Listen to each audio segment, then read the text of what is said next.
First of all, congratulations on this new show. From the success of How to Slay, no? Siyempre, movie naman yun. And now, you're back in TV. Kailan yung last series or series mo sa TV? Ang last series ko was in 2020, yung Stay in Love, si Maris Nakal. For TV5. Yun. And then this one is first time sa public affairs? Yes. How was it? Okay naman. Sobrang exciting kasi nga willing silang tumaya sa bagong kwento eh. Ayun nga, ang daming challenges creating a show. Pero at least, nag-agree kami on the core of the show, which is to tell the simpler stories of kids out there na feeling na hindi sila. Kasi these are not the typical kids na nakikita mo sa buhay ng mga influencers, sa social media. Ito yung mga nasa gilid-gilid, pero ang dami nila. Na 90 million Filipinos plus nasa probinsya eh. So we really have to mirror their stories sa malalaking platforms like GMA. Usually kasi mga singing contest sa mga nananalo, taga Cebu, probinsya talaga. Diba? Probinsya talaga. And look at, I saw the AVP, napakaganda, napaka-smooth. And tell us all about it. Paano yung pagkuha ng mga artists? Is it handpicked ba or? Hindi, nag-ano kami, for the actors, nagparoon kami ng auditions. Wow. Matinding auditions talaga. Halos lahat ng Sparkle artists nag-perform. Wow. And of course, pero maraming factors at play no, in choosing the 8, 9 kids. Hindi lang galing, hindi lang sa performance, sa acting, pero yung in-interview ko rin talaga sila, I really wanted to gauge kung gaano sila ka-insightful kausap. Kasi ako, having worked with different actors, naniniwala talaga ako na yung mga successful actors, matatalino talaga sila in their own ways. So I really needed to talk to them para malaman na okay ito ka-work. At yun na, sila nga yung mga napili. And congratulations dahil ang gagaling, deserving talaga nila. And of course, Zephanie. Yes. Parang for me, parang siya yung pinaka-lead dito, no? And napakagaling niya, parang first ever show niya na parang lead role. And ikaw yung nag-direct. How was working with her? Ito, sobra akong happy kasi when contestant pa lang siya sa Idol, yes, I really wanted her to win. So, binoto ko siya and all that. I'm being managed by Cornerstone. Yes. So when I found out that she will also be under Cornerstone, sobrang akong saya na, shit, sana mag-cover kami ni Zephanie one day. So for this to finally happen, ang saya ko, and everything was validated, my amazement of her, nung nag-shoot na kami kasi ang sipag niya, ang bilis niya, magaan siya, she helps her co-actors, and walang bigat, walang arte. It's really down to do the role. Dinaman ko na pasimplehin yung itsura niya talaga. So halos walang makeup, nagpadagdag pa kami ng pimples. So, sabi ko kailangan makikita to ng mga bata na hindi sila exception, pero ito yung norm that you get these things on your body, especially at this age, and that's okay. Yes, yeah. Very looking forward ako sa role niya kasi parang she can do drama as well at nakita natin with Sin with Tina pa rin. So napakaganda nun, looking forward to that. And yung buhay kasi ni Zeph, parang ganun din eh. Parang try siya The Voice, hindi siya pinala, and then Idol PH, and then she moved here at, yun mo naman, she's flourished as an actress now. Any message sa mga pwedeng bakit nila kailangan panoorin ito? I think ang relationship lagi ng audience tsaka ng creator, two-way siya eh. Parang di ba, we always demand na we need new stories. Exactly. Pero magkakaroon lang din ng gano'n. I mean, we can only mimic the new reality if may audience ka nakaharap sa atin. So parang we're asking for their support kasi with their support comes more, bigger opportunity for us to keep telling those stories. So sana magkaroon ng gano'n kami relationship with the audience. And ako, message ko most especially sa mga taga-public schools, sa mga taga-probinsya, being one of those kids na it's really possible. I always operate from the mantra na success is inevitable if you keep on working hard. So, yun yung gusto naming ipakita rin ang mindset ng mga bata dito sa MACA. At saka balik youth-oriented show to ng GMA. May pressure ba? Siyempre, parang successful yung click. Merong laging pressure, pero binabalikan ko rin lagi yung quote ni Barack Obama, you just have to focus on the work. That's the only thing I can control as the director. Kung ano yung lalabas sa screen. Everything else, maraming factors at play. Of course, we're praying for the best. Hopefully, we get that. Yes, we'll do our best to hype this show as well. Salamat. And balik movies. Any upcoming movies na pwede nating maraming mga nakaplano. Sana magkaroon ng time at sana mag-align ng mga stars para mangyari. hopefully, may isa akong movie na gustong gawin na wala pa kasi akong gay film talaga. And as a gay man himself, nahihiya ako na bakit wala pa akong gano'n. So I really wanted to do one next year. Sana. And meron pa akong isang ensemble na all-female cast naman. Wow! Performance movie. So sana mangyari. Looking forward to that.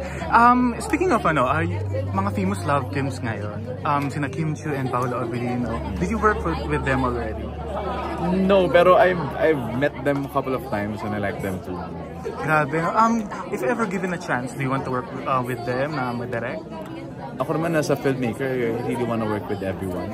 Kasi doon mo lang din masalalaman kung sino talaga magaling at hindi. You can't rely on second-hand info eh. So sa director, kailangan ko yung ma-experience myself. So yes, definitely game. Dream na mga artista na gusto mong madirect? Given a chance. Ang hirap na itong tanong na ito. So, ang gumawa ng heavy family drama talaga. So, in looking at sila Marian, lahat ng mga big stars of GMA, I want to do a film with them. Na parang family story talaga of what the Filipino family is today. Tapos yun, gusto ko rin ng mga OFW stories. Kasi ang dami kong na-interview din last year, yung mga OFWs, and I think ang laking nawawalang stories, yung mga stories nila hindi nakikita sa mainstream. So yun. Yun na OFW, parang Hello Love Again is making a new wave also yung sina Catherine. Kaya hopefully makagawa ka rin yung direct, and we're looking forward to that. Invite everyone to catch Maka. Ayun, sana makapanood po kayo ng Maka sa GMA, produced by GMA Public Affairs. It will be airing on GMA and TVs nationwide starting sa weekend, September 21, 4:45 p.m. So it will be airing every Saturday. So sana makanood po kayo. Thank you, Direk. For this show, Hi po, magandang hapon Sir Alan. Magandang hapon po sa inyong lahat. Maraming salamat for making time para po ipakilala namin itong show na ito sa inyo. Ang laki po nitong sugal from everyone and especially from GMA Public Affairs to do this story. Kasi iba po siya. Siyempre ngayon po alam niyo naman na marami sa atin na nasa industriya na hindi na alam kung ano yung formula to make a show sell. Diba? The audience is constantly changing, ibang consumption patterns sila, ibang preferences nila. Pero kami parang we had to go back sa kung ano ba yung gusto namin.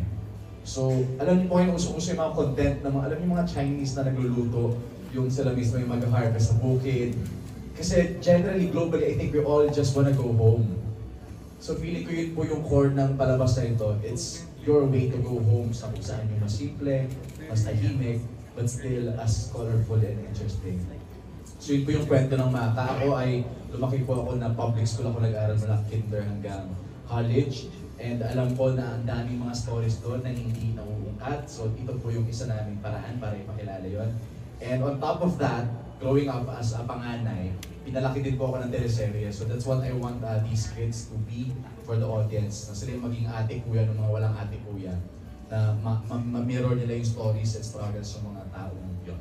Ayun, salamat. correct me if I'm wrong, pero parang may music, din siya, diba? Composing. Can you talk about yung part na yun ng show? Hello, can you sing? Ready na ako. Tired poetry. Sabi video, okay? Yes, may music po. Kasi yung pinagmulan din, kasi siya, yung mismong school for the arts. And ako, I think 2 years ago, I was invited to give a film workshop sa Tacorong, sa Mindanao. And I found out that Lav Diaz was from that hometown. Tapos ang exciting for me na Lav Diaz came from this town. Alam mo yung akala mo tahimik lang na mundo, walang nangyari, pero it produced a very talented filmmaker. And then ako din, from my hometown naman in San Jose Nueva Ecija, I was in high school when I realized that Nilo Broca grew up there. So pinanganak po siya sa Bicol, doon siya lumaki. And nung high school ako, bored ako sa probinsya, kasi parang walang nangyayari, Kalabaw, Bukid, everyday, ganyan. So parang, paano ako magiging artist? Paano ako makakagawa ng something colorful? Pero hindi pala. Pwede kang tumitig sa seemingly blank and seemingly plain, and yet you can still create the most layered, the most effective content. So yun yung pinagpumulan na kaya gusto namin mag-hard point sa art and music side. Kasi gano'n parang ang dami-dami Filipinos out there na feeling nila trap sila sa mga boring na mundo nila. But still, art and music can come from those worlds. Yun po. So would you say na parang it's very inspired then of what you experience as a student, yung mga incorporate ko dito? Yes, definitely. Lalo yung mga pasaway na estudyante, ako yun. So, kaya sana marami makarelate sa mga ganyan. And last na kasi parang it's nice to also have another youth-oriented show. Parang we don't get as many as we used to. And para sa inyo, di ba parang every generation parang may mga definitive youth-oriented programs. Para sa inyo ba, what do you think will make this one special? I think listening to the entire cast, I think ang pinaka-special element about this show is that we have teenagers from different generations. And lahat tayo nagtaan dun, we were once teenagers. So kami nga with the writers, minsan may feeling ka na ano bang paikikwento natin? Well, in fact, bawat isa sa kanila dito, napaka-rich ng pinanggagalingan nila. And on the surface, mukhang magkaiba kasi magkaiba yung review. Pero grabe din yung similarities eh, pag-ibig pa rin yung pagdadaanan niya. Attention from parents, validation ng potential nila. So yun yung, I think, magiging definitive about it, that someone will really, kumbaga, uuwian yung mga main insights na yun, that is true whether kung anong generation ka man galing. Sorry, may phone-in question daw. Parang, is it in any way inspired of the series Dream High? Kasi parang, she also saw some similarities. Marami actually kaming series na pinagkukuhaan, and hindi, actually even dito sa local mga series eh. Kasi ngayon gusto naman natin kwentong Filipino pa rin talaga eh, kwentong Filipino public school eh. So walang one show that we are trying to emulate, pero we're coming from all the shows that made all of us when we were young, di ba? Yung nagbigay sa atin ang idea kung ano ba yung adulthood na nilook forward to natin. So yun, kung ano talaga siya, amalgamation ng lahat ng mga shows sa pinanggalingan natin. Thank you, Direk. Congratulations. Thank you. Indeed, home is where the heart is. Thank you so much, Mr. Alan Policarpio of the Philippine Daily Inquirer. Next, we have, gusto ko lang question muna bago tayo